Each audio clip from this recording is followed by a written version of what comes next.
Okay, and if everybody can mute themselves, please.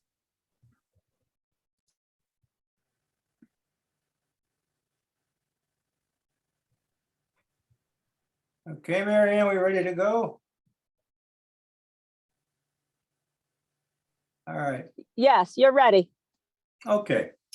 Thank you all for signing on this morning, for being here to witness what I'm about to share with you. It was quite an experience. It was a unique experience, and I was told and have learned that it was unique primarily in two ways. For one, I was the first scientist that I was told was an experiencer in this type of thing that the various groups I've presented to have heard. So I brought to it some interesting facets I'll briefly deliver to you. But the second reason was I wanted to come back from this.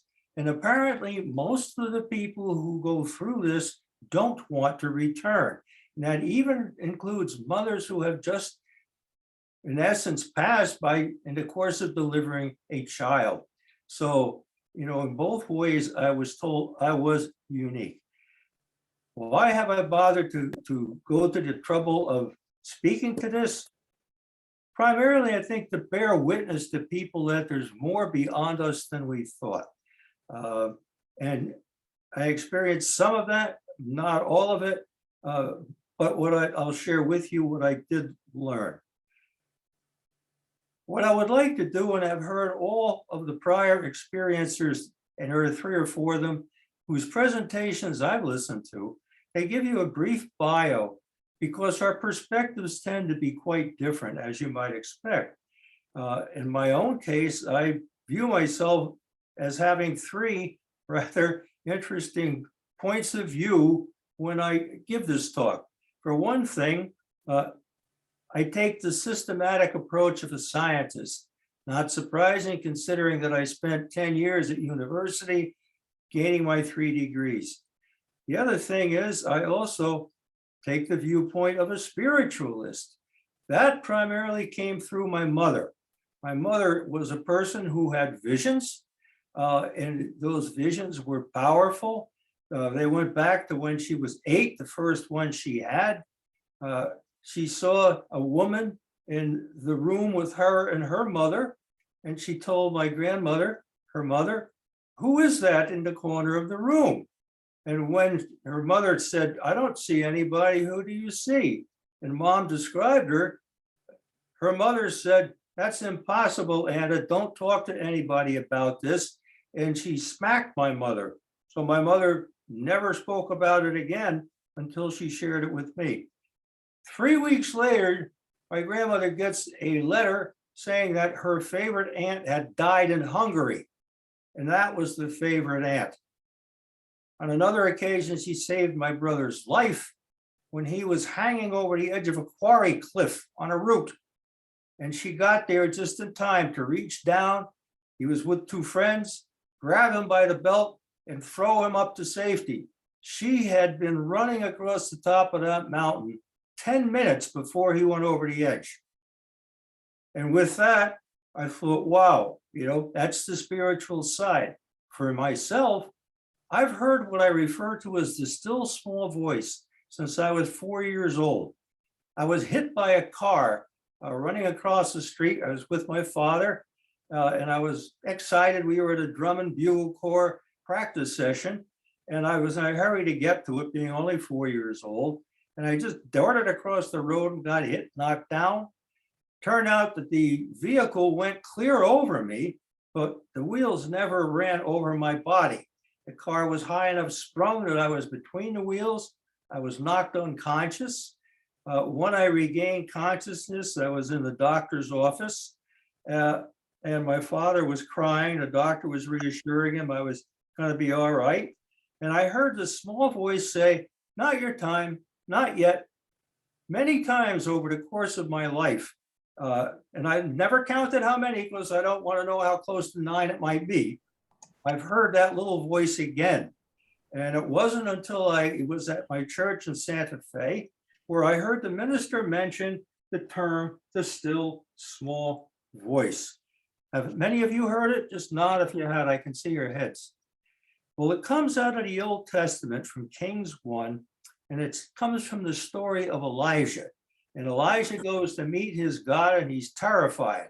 And instead of speaking to him, in a great windstorm or a fire or an earthquake, God speaks to him in a still small voice.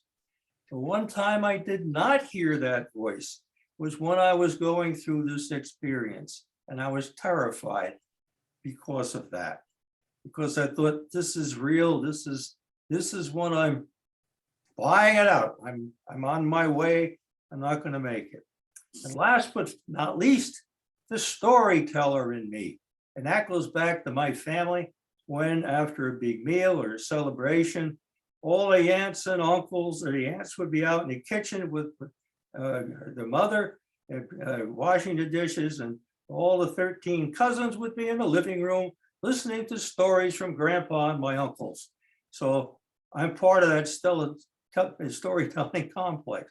So the net result of it is you're going to get some interesting thing, and there will be humor. And you'd say, how in the world can there be humor in a story like this? Well, we'll find out. At any rate, spiritual experiences, they come in a lot of different ways, apparently. They come in visions. You may hear voices. You may sense the presence of others, have out-of-body experiences yourself, or near-death experiences as I did. I've been told by a clergyman who's presented at our church that there are 4 aspects of this. First of them is doubts. The second is the experience itself. Then comes the time of measurement, or as I have viewed it, reflection. What have we learned from this? Because it's a powerful experience that we have. And last but not least, we witness it, which is what I'm doing with you today. So first off, I'm going to begin by sharing with you my doubts. And you may say, oh my goodness, you had doubts? Oh, I had doubts. And I'll tell you what they were. I've never doubted the existence of God. I grew up on top of a mountain, surrounded by animal, vegetable, and mineral wonders since I was a child. The mountain had not really been developed. It was for the most part wild, all kinds of different ecosystems as I look back on it. It was a wonderful place to grow up. It's about 15 miles due west of New York City. And I could see the skyline of New York City from my backyard until the trees got too high. Lived just below the crest of the mountain. In 2 minutes, I could be up on top of that mountain, a cliff above us, go up behind my grandfather's chicken coop in the garage and take the path to the top of the mountain, sit on that cliff with my legs dangling over the side, looking across the Hudson River Valley and wondering where the rivers went and everything else. It was a wonderful place. I watched nature evolve. I watched it develop in many ways. You know, the caterpillar creating the cocoon or the chrysalis and becoming the butterfly the next year. Watching the frog develop in the pond from a little piece of jelly with a black dot in the middle of it through to a frog. And I took some of those reeds home with me in a mason jar with swamp water, put them on my windowsill, and watched it develop from that little tiny black dot to a frog. That took 16 weeks looking at it on my windowsill. Do you know how long it took in nature? 330 million years. So I understood evolution from the age of 6 on. You know, and when I hear some of these people say there's no such thing as evolution, tell it to a frog. That's my response. Tell it to a frog, you know, and it can explain it. I'm trying to write that up now. So I have also wondered about the concept of heaven. I also thought it was a very nice idea, but you know, the skeptic of science, the scientist in me was enough to kind of go, yeah. And then, of course, you hear about the peace, you know, and the bright light and all of these things. And to me, they were really essentially just words that the ministers or the priests were uttering. And I thought, yeah, tell me more. And the concept of hell, I felt had to balance heaven. But again, I never questioned the fact that there was a higher power, a greater authority, because all those wonders of nature to me could not simply be random. And right now, quite honestly, I believe. Without question, I am a believer. No way about that. So those are my doubts. Then the experience itself, and this is going to take a little bit of telling. When I finish with this, I'd like to have Mary Ann unmute us, and then I'm going to open it up for questions and for a discussion from all of you on the topics that I have identified as being common to those that any of we experiencers have had, such as the bright light, the peace beyond all understanding. What are the meaning of those things? What are the importance of them? Why do they matter that much? And I will appreciate your inputs on this. And I will not share with you mine until we're done with that discussion. And at that point, I'll tell you what I've learned in reflecting on this over the 27 years. And I think that would be very interesting. So let's get on with the experience. And this is what I know that you wanted to hear. You were living in Santa Fe, New Mexico, at 7,000 feet. It's the highest capital city in America. We had been there since 1988. This was 1995. And I had gone skiing with my daughter at the Santa Fe ski basin. This was a Wednesday afternoon. Janine was going to turn 27 on Friday, and her young man was going to be coming up from Fort Leonard Wood. He was in the military, and the two of them realized that they loved one another, but they had to get together and live together in order to determine if they were really suited to marry and to get together. So in 2 days, he was going to come, and I was going to lose my little girl. So we went skiing together. Now, Santa Fe ski basin, the lodge is at about 10,000 feet. Top of the mountains at 12,000 feet. So the two of us were at quite a high altitude, but we're relatively acclimated to that. So we had a couple of runs, and around 2:30, we got on the ski lift, and we're heading up to the 12,000 foot level. And partway up, after about, I'd say no more than 30 seconds or so on the lift, I suddenly am hit with intense pains in both arms. The pain was excruciating. I had never, ever heard of anything like this as being a symptom of a heart attack, but I knew immediately what it was. The chairlift we were on, did not have a protective bar in front of it. And when you look down, you can see the boulders and the crisscrossing logs like a giant pickup sticks below us about 30 feet. And I'm thinking to myself, I don't want to fall into that. And I don't want Janine coming in there after me. So I'm trying to wind my left arm through the slats in the lift. And Janine turns to me and she says, "Dad, you're being rude. You're not paying any attention to me, and I'm talking to you." And I turned and I said, "Janine, I'm having a heart attack." And she went, "Oh my God." Immediately, I lost consciousness. And she told me later, she called up ahead of her, "We've got a heart attack here. Call it up the lift line. Tell them not to stop the lift until we get to the top. We've got to get up there as fast as possible." Up we go. We get to the top. The attendant there said, "Can you ski off the lift?" She said to her utter amazement, I said, "Yeah, I can do that."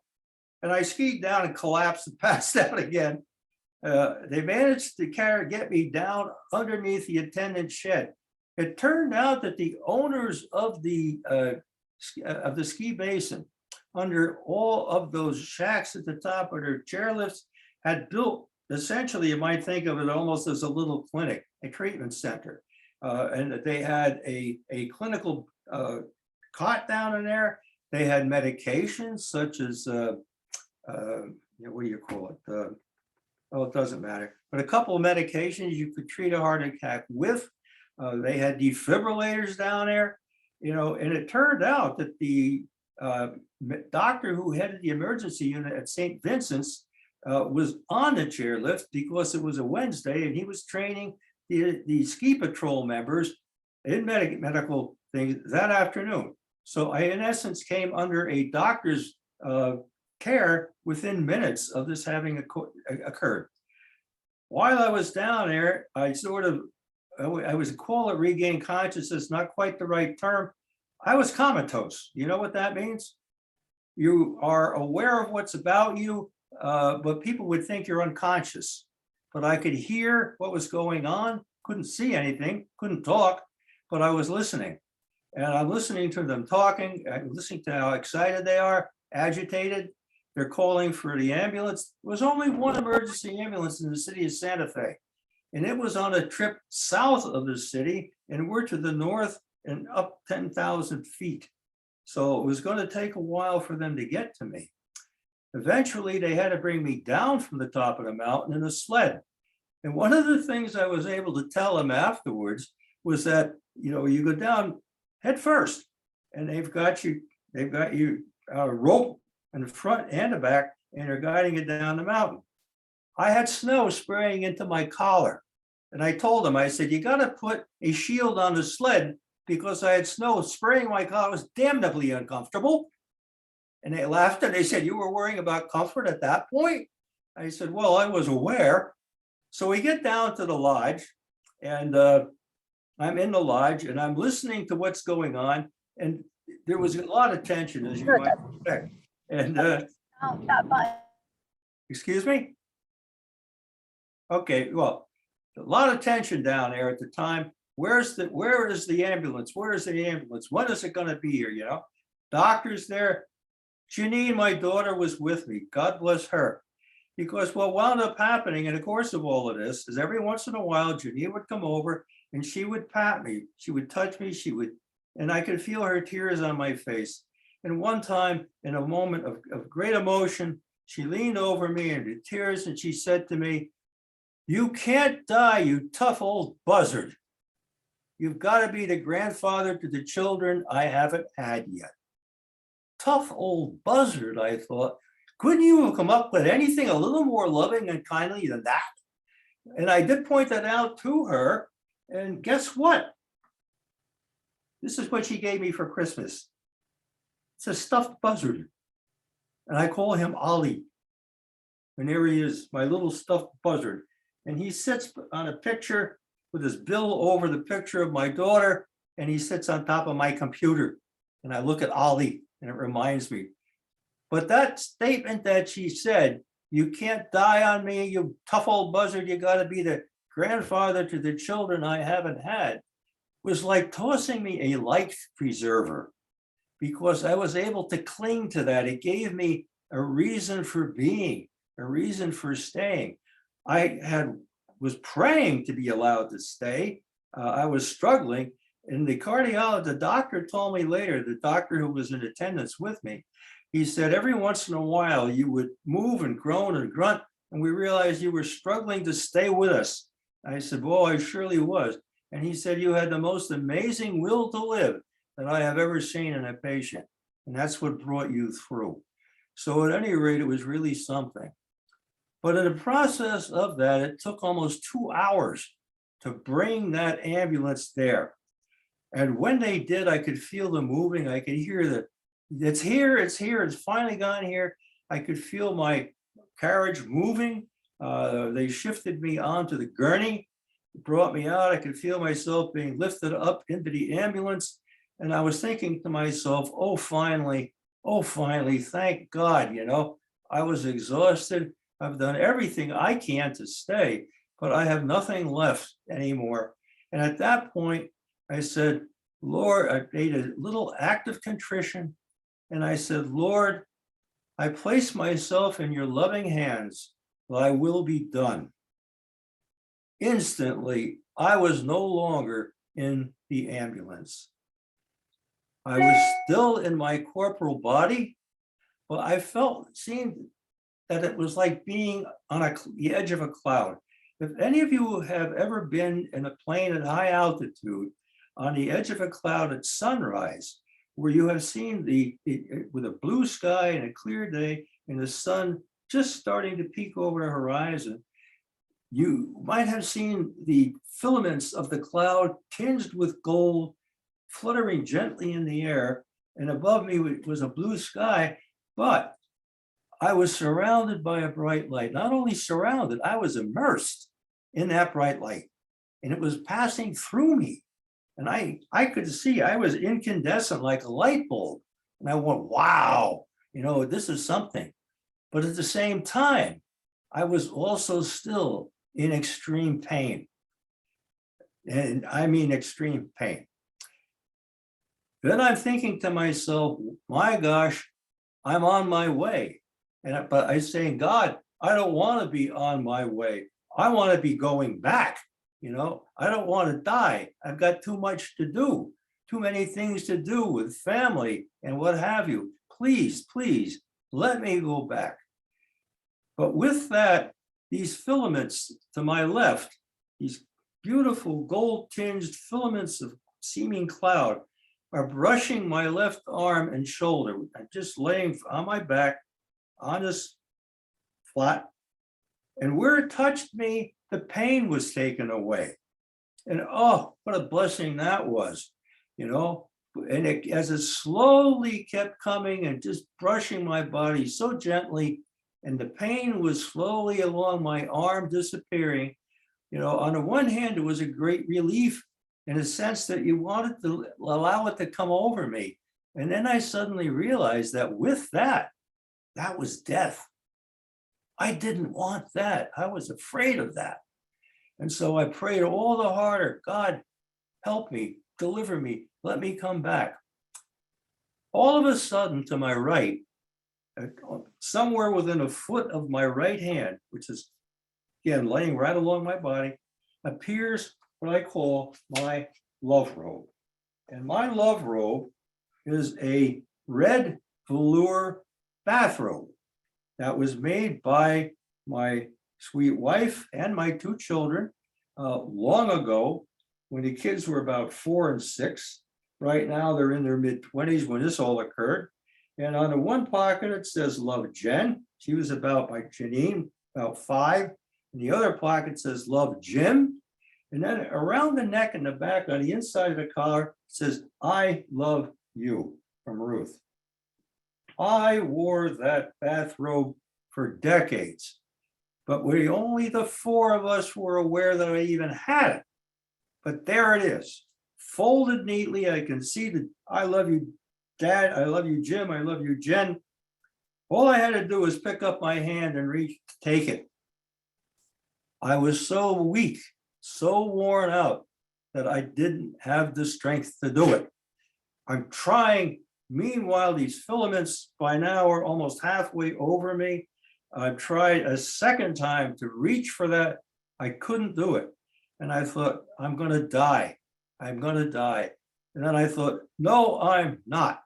And calling upon every ounce of willpower and physical strength I didn't even know I had, I managed to pick my right hand up, move it over onto that love robe, drop my hand on it and said, I want this.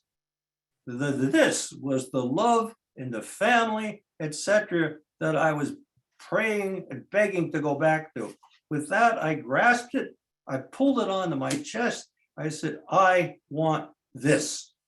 Immediately, I lost consciousness completely.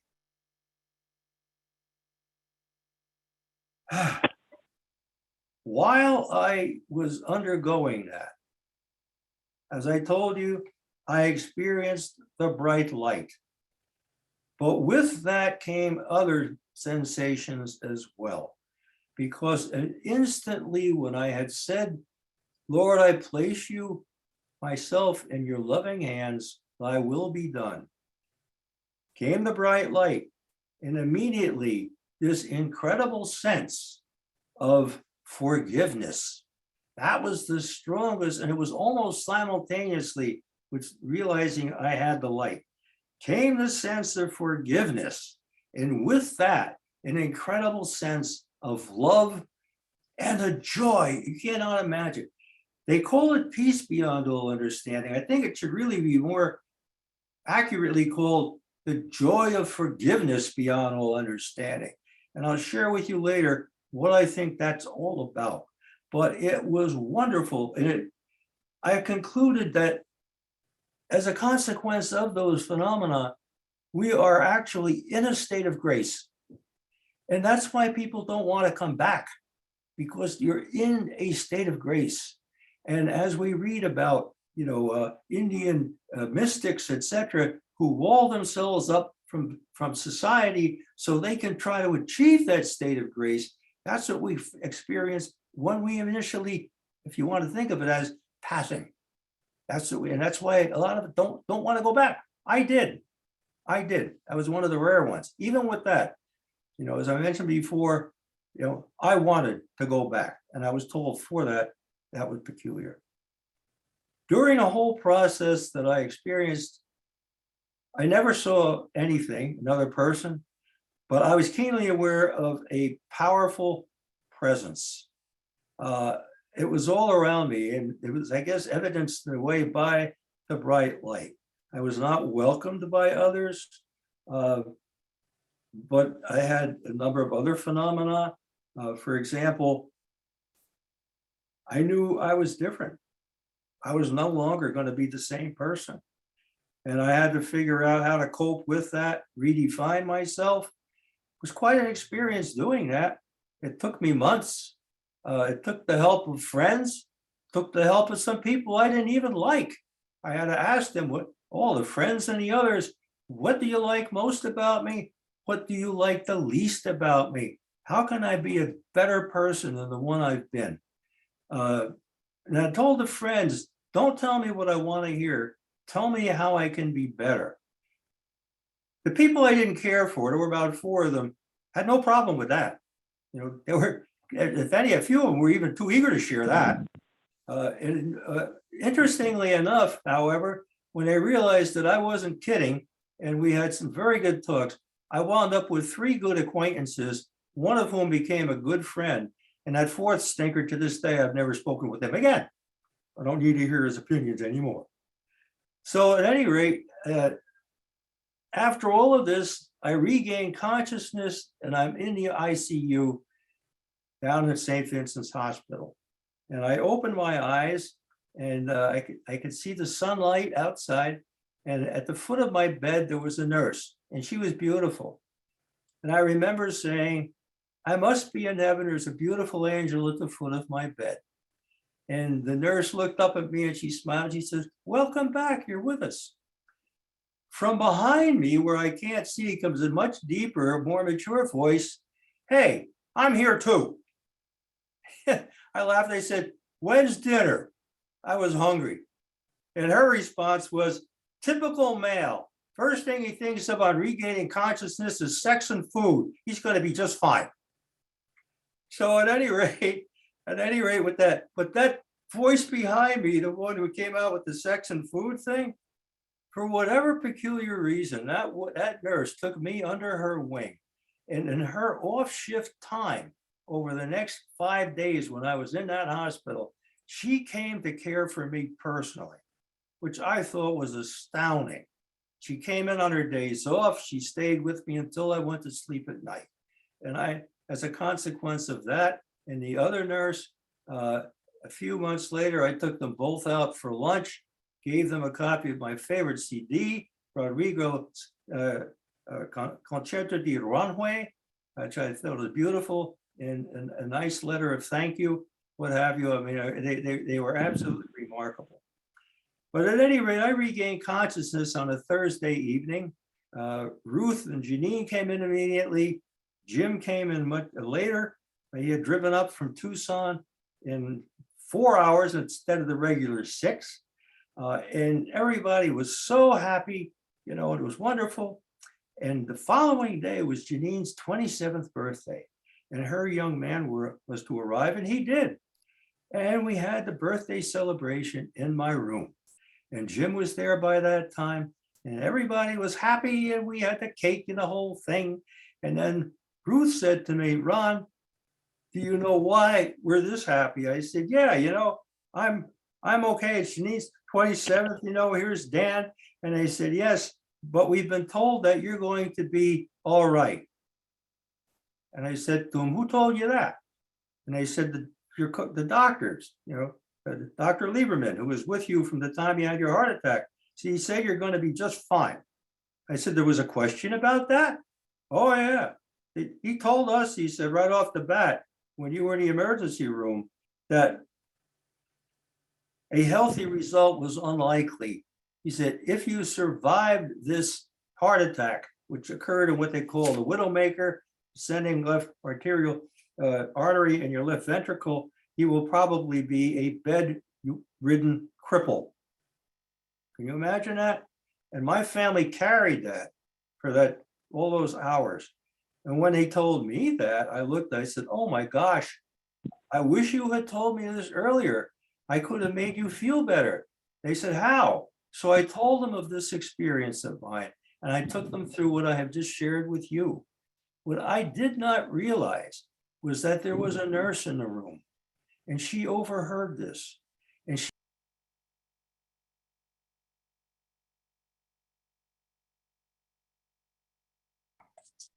Ron, you muted yourself. I had to admit, I unmuted myself. Can you hear me? You can hear me. Yes. Okay. Yeah, I was muted. I am muted. At any rate, the nurse heard this. She goes out to the nursing station and she tells them this story. It flashed all through the hospital. And we've had a miracle here. I was the miracle. Well, at any rate, a few days later, they do one of these things where they inject you with dye, and then they check your heart attack, your heart, your system. I've got a cardiologist. I had a resident with me. I'm there. I had seen the chart of the blood vessels to the heart. I'm looking at the screen like them. When it comes up, the resident turns to the cardiologist and he says to the man, what am I looking at? You don't want to hear this from a resident. I know what he should have been looking at. Didn't look anything like the plumbing that you saw, on the diagram I have been given. Cardiologist turns and he said, what you're looking at, he said, is a miracle of sorts. He said, less than 1/4% of the people in the country have this, and he has it. It's a almost fully developed, but not entirely complete arterial system, a second system serving his heart. This is probably a major medical reason why he survived. I had some damage to that ventricle, minimal compared to what most have. And as a consequence, instead of being a bedridden cripple, I've actually lived a pretty fair, active life. So here I am. The doctor who attended me referred to me as his medical miracle. And he asked if I would give permission to have a reporter do an article on me as a way of thanking the owners of the ski basin who had provided the drugs, the defibrillator, etc., under every one of the stations they had. He also then informed me that I was the first person to survive a heart attack at the ski basin. The first one. That normally this happened to Texans or people who were not acclimated to the altitude, and they all died except me. And I could have. So with that, reporter comes out, took a picture of me. I gave an interview. Right after I gave the interview, I sort of wondered if I should have done that, because it took about an hour. And the reporter brought a photographer with her, and he took a picture. 6:45 the following morning, the phone rings in our bedroom, and Ruth and I were sound asleep. And Ruth picks it up and she said, he said, Ron, it's Colleen. Colleen is one of our best friends. And I get on the phone and Colleen says, have you seen the Santa Fe, New Mexican this morning? The newspaper. I said, no. She said, you're on the front page. It's all about you and your heart attack, you know? And here's the article. Here's the article, dated February 8th, 1995. The headline, Choosing the Robe and Choosing Life. And it occupied the whole bottom of the front page of the Santa Fe, New Mexico. Circulation in New Mexico, roughly 50,000 households. If you talk about bearing witness, I think I kind of went to almost an extreme. You know, half the state of New Mexico was aware of me. Interestingly enough, they stayed aware over about 2 more years. I could walk downtown in that city and people would stop me and say, were you the guy in the picture on the newspaper? Yeah, that was me. Oh, wow. And they had nice things to say. And I thought one of the nicest experiences was I was standing on a corner by the plaza looking at the Indians who had brought their wares in to sell. And I had an old Navajo gentleman come over to me, asked me the question, are you the guy who was in that article? Yes, that was me. He said, he said, that was wonderful. You were blessed. And then he said to me, if you were a Navajo, you would be in the Bear Clan. I said, is that good? He said, it's the best. And with that, he reaches into his neck and he takes out a talisman. I know you can't see this, but I reached in and he had a bear talisman, his clan talisman. And he said, bears are known for their incredible loyalty to their family, their protectiveness of their family, their strength, and have you. He said, and that's you. So he said, and I said, well, you're a member of the bear clan too. He said, yes. And I drew this. It's a heart bear, solid gold. Family got it for me about 3 weeks after my heart attack. I have worn it constantly for 27 years. I've rarely taken it off. And when I showed it to him, he took my hand and he said, right there, he sang a short Navajo blessing for me on the street corner in Santa Fe, which I thought was astounding. I have since borne witness to this a number of times. And with that is my story. And at this point, I would like to have all of you unmuted so you can speak. Marianne, can you do that? Can you hear me? Marianne? Hello? Hi. Yep, I can. Let me see if I can unmute people. Mhm. I think everybody can unmute unless they're on a landline phone. Mhm. Okay. Everybody unmuted? Yeah. Ron, I'm sorry. I'm going to have to leave.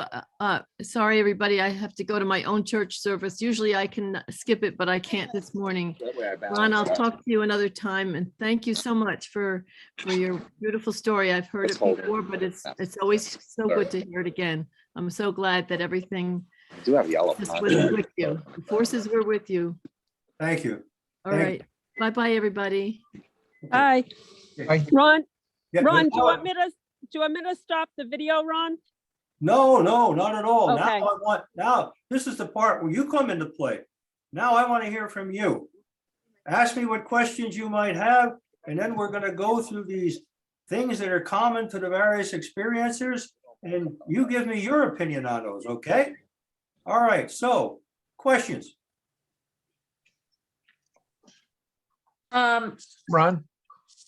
Kathy? Well, I just want you to clarify something, Ron, because this is probably maybe the 4th time I've heard you present on this. And I believe in the past, you said that the doctors said you actually had been dead. I'm putting it that way. Did they in fact say that, and that you actually came back from that? Or did they never actually declare that? Thank you for stating that. I forgot to mention that. Why I don't. What happened in the ambulance is I flatlined. And for 2 minutes, they tried to bring me back and couldn't. And as a consequence, he told me they gave up. He said 1 minute and 35 seconds later, you came back on your own. And thank you for bringing that out, Kathy. I missed that very important point. 1 minute and 35 seconds later, I came back. And he said to me, you came back on your own. And I said, no, I did not. I was allowed to come back. And that's where this whole story came in. So thank you for asking that. Yeah. Okay, next. Ron, not so much a question as sort of an observation or a tag along kind of story briefly.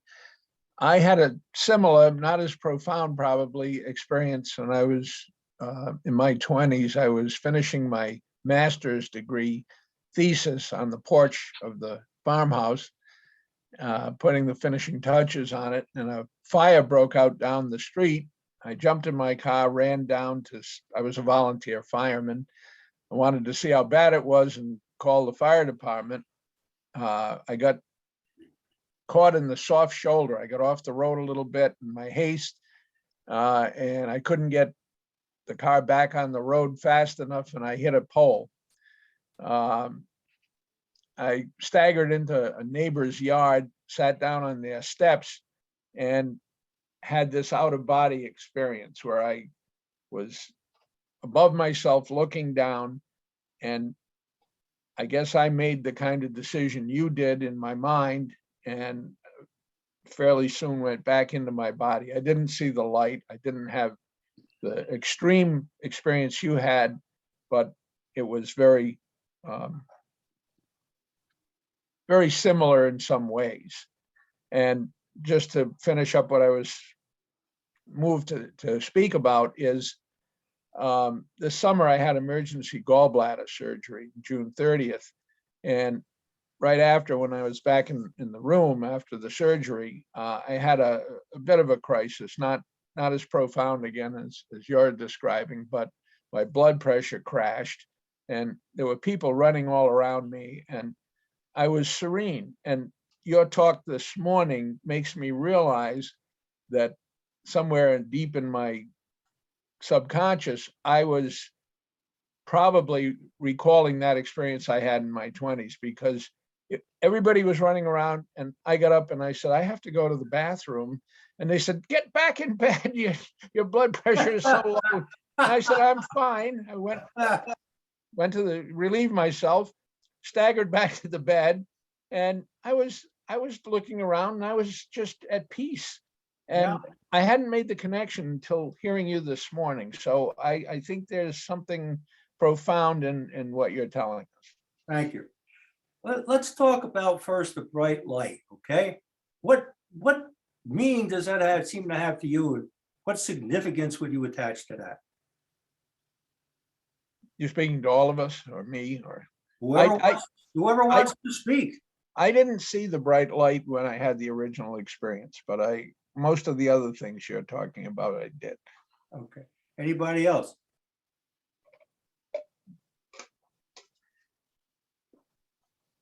Because you read about it in the Bible or what have you. As they say, I'll share later. I'll share my thought with you. Nobody else has a comment on that? Word significance? Okay. How about the peace beyond all understanding? What importance would you attend to that or attach to that? It's an acceptance.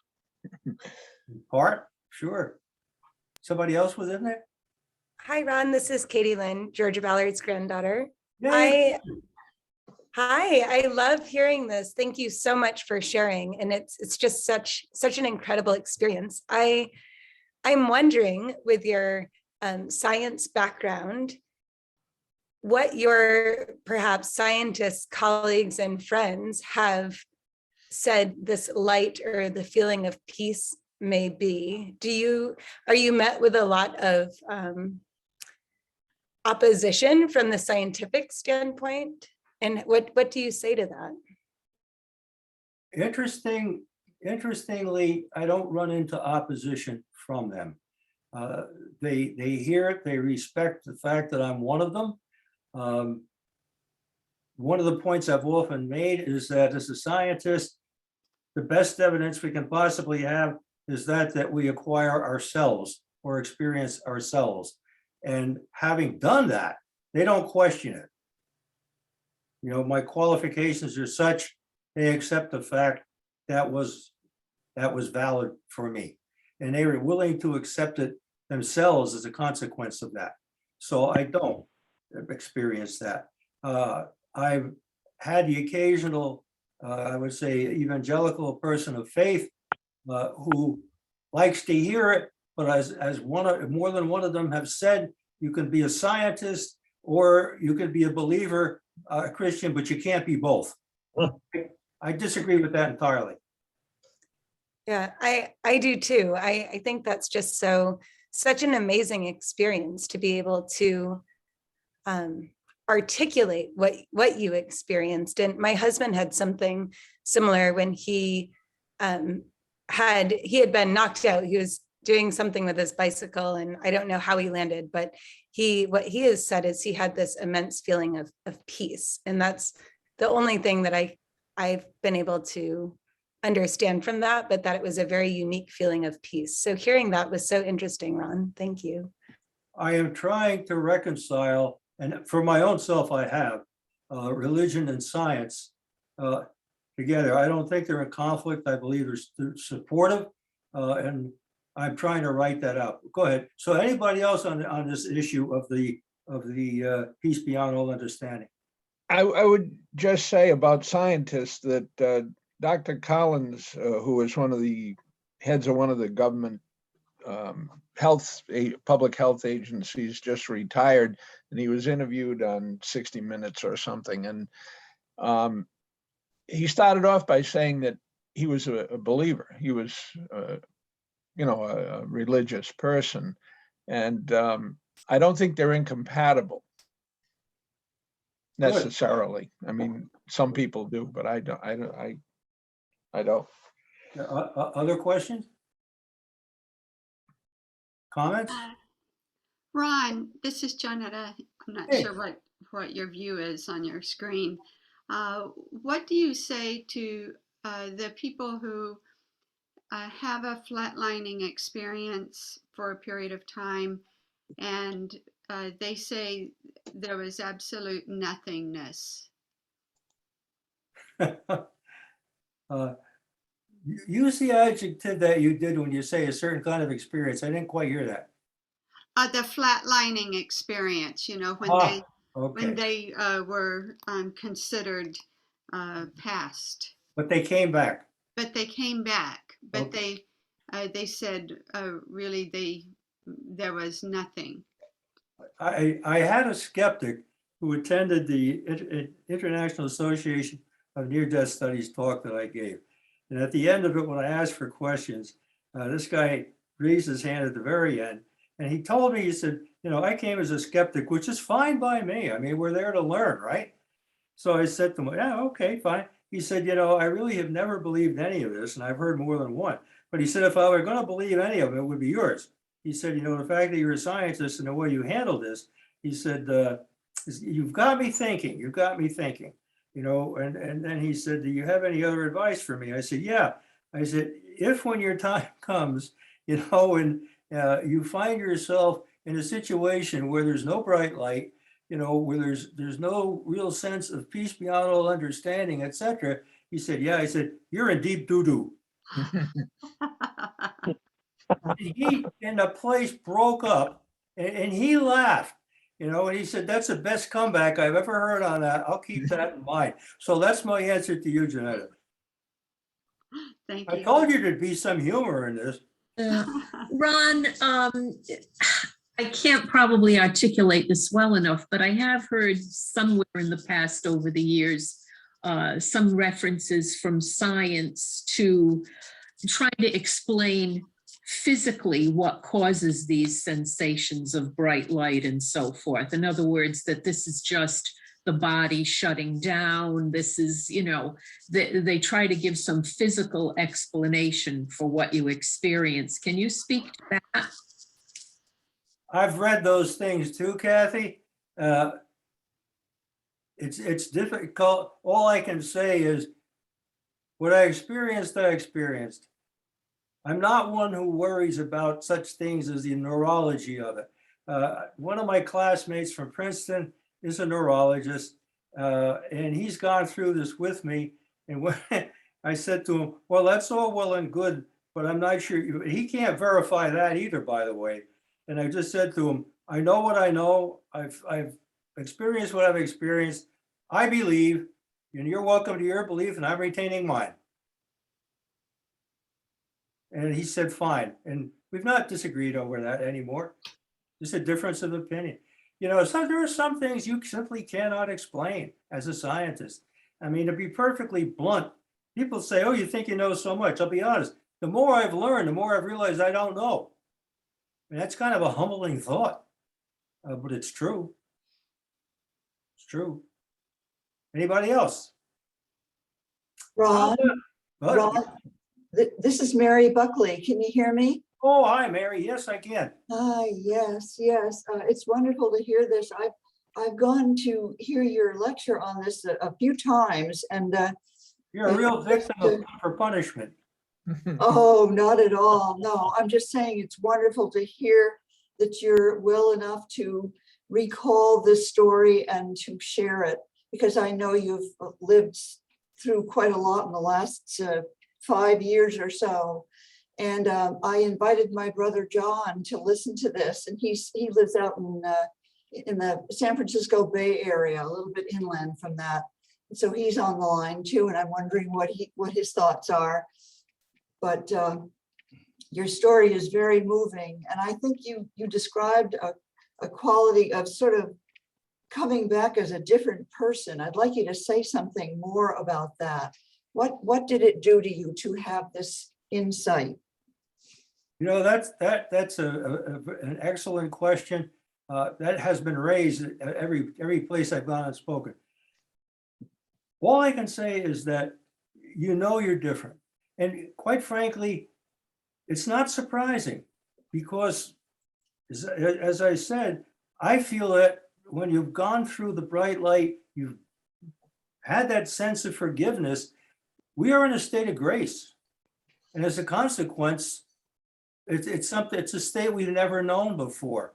But it's wonderful, and you realize that it's been a gift, and we have to do something with that we're different. And as I mentioned to you, then we have to come figure out, what am I to be now? And how do I redefine myself? You know, I had always been someone who took pride in being able to take care of himself, emotionally, intellectually, and physically, if required. I know I was always one who had what I call the quick New Jersey quip. You know, I mean, you say something to me I didn't like, and you got it back fast. A couple of other things. I was not the easiest person to get along with, what have you. In fact, I had a good friend of mine give me a definition of love, as love is an excess of tolerance. And I thought, boy, that's a good one. And I've thought about it many, many times. I have been loved excessively by a number of people through my life. God bless them for that. But you are different. And so what I did, as I mentioned, is I actually called and talked to maybe a dozen good friends. As I said before, 3 or 4 people who weren't. I asked for their comments. They gave them. When I realized I was serious, they were serious with me. And I found there were some things about myself that even my friends thought could be better. And I adopted as many of those as I could. Instead of being quick to respond, I became reflective. Instead of being quick to speak, I learned to listen. Instead of being aggressive, I learned to be, I think just responsive and what have you. And I think I've been a lot easier to get along with. I mean, look at all of you, how many of you and where you are. And I know a lot of you and your friends, and I have you from all over the place. That would not perhaps have been the case before. So I am different. You might not think so, but I am. Ron, I just, years back, there was a series I used to catch on television called The Actors Studio, Inside the Actors Studio. And I've forgotten the name of the fellow who used to conduct the interviews, but he'd interview a number of famous actors or actresses who'd come back to speak to the students who were studying the art of acting there. And I can't remember who the actress was, but I remember the story that she told. And she told about sitting with a friend who was dying. And I believe the person was dying of AIDS at the time, and how she was sitting at his bedside as he was dying. And he had essentially just passed, but then opened his eyes one last time and said, "There's so much love." And that was it, you know, and I can't remember who the actress was, but I certainly remember that story. So this person was obviously, you know, transferring, you know, probably in that state that you were in, but the last thing he had to say was that kind of like couldn't believe there was so much love. Uh-huh. Uh-huh.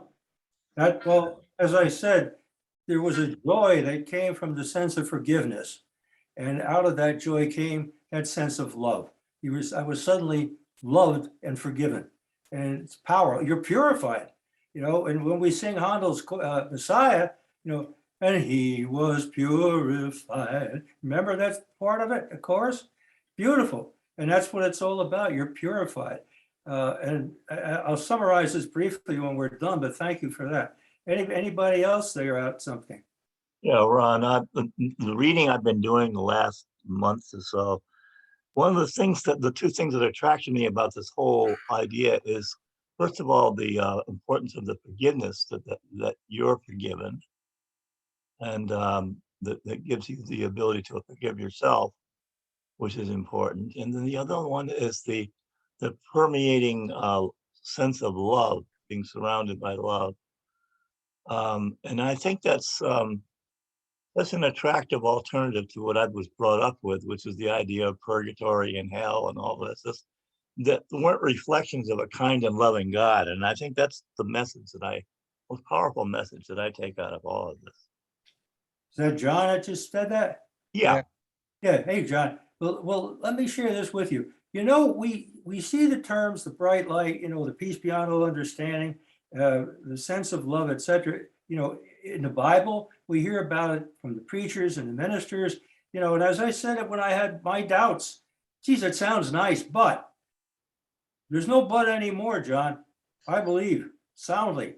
And you're correct. There are religions where it's a sense of guilt, etc., are permeate. And quite honestly, I view those as methods of control. Yeah. And I was teaching seniors down at Salve Regina, and I had run across some statements, and I'll share that with you, that to guilt a man is to control him. To guilt him completely is to control him completely. And what more intense sense of controlling guilt can you possibly lay on anybody than the concept of original sin, which is actually stated in the Bible? Yeah, right. You know? So, but when I said that, somebody leaped up in the class, said, you know, from this moment on, I refuse to acknowledge the concept of original sin. And we're in a Catholic university. Oh my God, they're going to march me into the courtyard, pin me to a column and start piling faggots of wood at my feet. But at any rate, that didn't happen, thank God. So at any rate, that's that. And of course, the last one on my part I'd like to bring to your attention is the fact that those of us who have gone through this no longer fear death. And what do you think of that? Well, I think that's wonderful. I'm living in a senior community, and between the COVID and people's heart conditions and cancer, I've lost a lot of friends over the last year and a half. And so the whole idea of this is they are going on to a real reward and a zone of comfort and love makes me feel like a whole lot better about the situation. You got ahead of me. Thank you, John. But you got ahead of me, but that's exactly it. Is there anything from anybody else on this? Okay. Well, what I'd like to do now is just kind of summarize for all of you what I feel I've learned and what have you. I've reflected on this for 27 years. As I said before, you know, the bright light to me is the Holy Spirit. One of the three concepts of God that we have. It's the Holy Spirit. And as a consequence of that interaction, we're immediately immersed, or I was, and came all those wonderful things where we are purified, we are placed in a state of grace, you know, and we are prepared in essence to enter a new state of existence. Exactly what that is, I'm not sure. I didn't go that far, but I know it's out there. And in that state of existence, I know there are roles for us to play, whether it be as a teacher, a guide, a guardian, or a witness. You know, there are things that we will be doing in the afterlife. And it is a wonderful thought. It's there for us, you know, and it's full of love. It's not going to be in a physical sense. We are going to be in a spiritual sense. We are going to be part of the great all. And that's what I talked about as the powerful presence that I felt when I was there. I was part of that, not separate from it, not as an individual being, but part of it. And that's the other thing, is that we are part of this cosmic, whatever you might want to call it, that there is a greater intelligence out there. What exactly, from where, I don't know, but it's there. And I certainly believe that. To what end? To learn, maybe to improve us and others, I'm not sure. But to me, there is no question about it. As a consequence of going through this, you know, I've wondered to myself, why were we sent back? I think there are three reasons I've come up with in 27 years. The first one, of course, is to bear witness to the fact that the words in the Bible are not just words in the Bible. These are words that have been placed there by others who preceded us by at least 2,000 years. Think about that. When I accept the reality of what's there, I have to say, my gosh, this has been going on an awfully long time, and it's going to go on beyond me too. So it's, to me, that's valid. The second one is to bring comfort, which I'm going to do when I offer you what I call my gift of hope, my message of hope. And last but not least, to say to those of you who may have had experiences of your own, don't be afraid to share them with others. You don't have to be like me, but I'm from New Jersey, and you know, we're not afraid to get up and give our opinion on things. That's one of the characteristics of being from New Jersey. So at any rate, there appear in 50,000 copies of a newspaper, you know, 10 days after your heart attack. By that time, you're not hiding anything from anybody, I'll tell you, at least not in the state of New Mexico. So at any rate, those are three very important things. What I'd like then to do is to read to you a hymn that I wrote on the basis of this experience. It was almost 5 years to the day after this. My wife, Ruth, was recovering from triple bypass surgery that had been performed on her about a week and a half before. She was in our bedroom with oxygen. The doctor who operated on her said she was the closest to death that he had ever operated. It wasn't until they got her on the heart machine that he felt that they had a chance to save her, which he did. The other thing was our daughter, Janine, the one who referred to me as the tough old buzzard, was going through a difficult pregnancy and would deliver her daughter 1 week from the date that I wrote this hymn. I was awakened roughly 3:30 in the morning on January 27th of the year 2000, in a very agitated state of mind. As I told my wife, Ruth, was going through what she did. Janine was going with what she did. It was 2 days after the celebration of my being allowed to return for my fatal heart attack, or near fatal. And as a consequence of that, I didn't know what I was to do until suddenly I had this urge to get up, went to my office, 3:30 in the morning, sat down, picked up a piece of paper, a pencil, and this is what emerged. A hymn to love, family, and faith. And it consists of 6 verses. I had hoped to play it for you, but I'm having trouble with my little record player. I am going to read it to you in a form more of a poem. I might sing you one verse so you have a sense of that. Forgive me for that, but I'll try. The first verse is birth. The second is youth. The third is love. The fourth is family. The fifth verse is loss. The sixth is reflection. So here they are. Birth. A babe's first cry, a life begins. From love and pain, free from all sins. Lord, you who loved me first of all, when at my birth you took my hand. Youth. When innocence gives way to youth, temptations comes confusion too.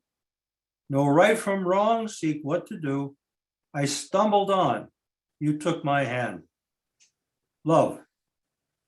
A loved one found a life to share, someone to love, someone to care. Filled me with joy, a sense of worth. We took our vows, you took our hands. Family. Then children born, our family grew. With laughs and love, they married too. Grandchildren came, our lives complete. Memories were made, you took all hands. Loss. My loved one passed, a loss so great. I ached inside, my heart did break. But healing came and faith renewed. I understood, you took my hand. Lifelong and full, my tasks are done. I smile in joy with faith in you. Prayers answered all, here but one more. I'm ready, Lord. Please take my hand. And that's it. What I'd like now to do is just to say to you, to give you a message of hope. For those of you who were either just recently lost a loved one or who may have a loved one who is in the process of passing. As I said, when they've gone, they're not just gone. They're not just gone. They have very likely experienced that bright light, that peace. They've known the joy, the love, the forgiveness, and they may come back to share that with you. You may see them as a vision. You may sense them in other ways. One of my people told me that she smelled roses at times, and her mother loved roses, but she had never had a visit from her mother. And I looked at her and I said, really? What do you think the smell of roses came from in places where there were none? And she looked at me and she said, oh my God, that was her. I said, very likely. Or the woman whose mother loved butterflies, and she would be pleased if she went in her garden and one butterfly would come by, and she would notice that butterfly and take great pleasure in its presence. But the woman said to me, you know, Mom has been gone for months, and I've had no vision, I've had no contact. And she said, except I did go in the garden recently, and I had about a dozen butterflies around me, fluttering all around, different kinds. I said, yes. And what do you think that was? Oh my God, she said, you mean you think it was my, I said, yes, she was visiting you. I said, when these things happen, we need to be receptive. The vision we see has been described to me by more than one person, was having this vision of their loved one in a corner. One guy was feeding his cats at night, and suddenly his wife was there because she loved those cats. And she's smiling at him, and she said she was like a light bulb, like an incandescent light bulb. She was shining. That's how I was when I was lying on that cloud. And I said, yes, she was. I said, did she speak? No, she didn't. But he said, I felt good ever since. And I said to him, she came to you to let you know that she was all right. And so have these others who have come. They're letting you know that they are all right. And I had a good classmate of mine, a good friend who has 6 grandchildren. And one of the things I conveyed to him was only one of these may at some point sense the presence of this loved one. I said, when that happens, it's not because they are more loved by that loved one. It's because at that time, they are in more of a spiritual state that is receptive to the presence of that loved one. And that's the only major difference. At that point, they are receptive. I said, because when the gate is open between these 2 states of existence, not everybody can sense that the 2 gates are there. Lo and behold, if within a month, the older brother, his one son calls and said, of his 3 kids, the youngest one had a vision of the grandmother who had died. And the other 2 older ones made fun of her and mocked her and had her crying and angry with her. And so he calls and tells his father, who he didn't hear this, and then his father tells him what I just shared with you. And he said, it's amazing. After that, they all accepted that. There was peace in the family. They talked about it, and so I give that to you as a gift. Your loved one comes back. If they do, talk to them. Tell them how much they meant to you. Tell them how much you think of them. Tell them how much you're open to the returning to you, and chances are that will be a more frequent occurrence. So I hope with all of that, that you have a sense of peace amongst yourself. I thank you for having been with me today, and bless you all. I'm done. Thank you. Thank you. Ron? Ron. Thank you, Ron. That was great. I just wanted to mention, I have a good Catholic friend who is deeply immersed in studying Saint Padre Pio, who smelled often the scent of roses when he felt he was in the presence of the Holy Spirit. I don't know much about him. I want to learn more, but my friend has made an exhaustive devotion to him. And I think there's some interesting things there that would corroborate some of the things you've told us. Thank you. Thank you, Ron. It's always a pleasure to hear you. And I need to go help Tim. Thanks, Judy. Take You're care. welcome. All. Bless everybody. Happy New Year, all. Happy New Year to everyone. Thank you, Thank Ron. you. Thank you, Thank Ron. you. New Year. Thank you, Ron. Bye now. Bye. Bye-bye. Thank you, Ron. It's Sarah Beth and Georgia and Clarence. Thank you so much. Hey, Sarah Beth, nice to see Hi. you. Yeah. Nice to see you. You look good. Thank you. Thank you so much for this. We really enjoyed it. Thank you. Thank you. Hey, Caitlin. Very good. Very good. Take care, everybody. Love you. Thank you. Thank you for singing. Your singing voice is beautiful. That was so wonderful to hear. Oh, it's nice to hear because sometimes